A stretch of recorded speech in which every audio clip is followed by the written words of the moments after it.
La question qu'on peut se poser, c'est comment on va être une aide au choix en tant que maître d'œuvre pour justement dire à mon élu, vous voyez, si je prends 10 ans, il y a tel. Donc là, on est bien sur la seule possibilité de le faire, pour moi, c'est de la modélisation.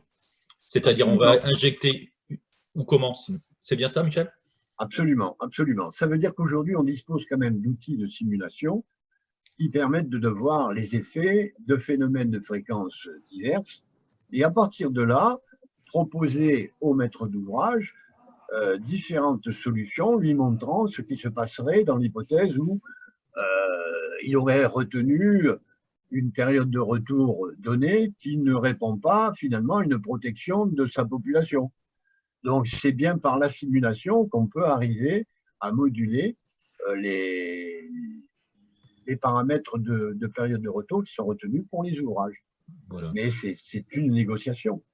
Mm. Ça veut dire que ça rend aussi le problème plus intéressant du point de vue des projeteurs, mais aussi des maîtres d'ouvrage, où l'on n'est pas seulement en train d'appliquer bêtement, comme on l'a fait trop souvent, une règle qui consiste à utiliser une formule et on rebouche les tranchées, et d'avoir une approche beaucoup plus intelligente de l'aménagement du territoire et peut-être par là même d'ouvrir la porte aussi à la prise de responsabilité.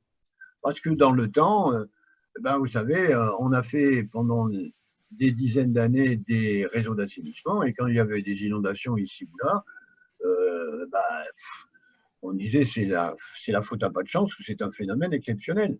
C'est un cas de force majeure. C'est la raison pour laquelle d'ailleurs, à partir de 82, est apparu ce fameux dispositif CatNat, catastrophe naturelle, qui vise à indemniser les populations qui sont inondées lorsque, par décret, on décide que le phénomène avait un caractère exceptionnel. Mais ce dispositif-là, qui est un traitement mutualiste des incidents, à mon avis, permet un peu de déresponsabiliser les gens qui, à l'amont, ont construit les ouvrages.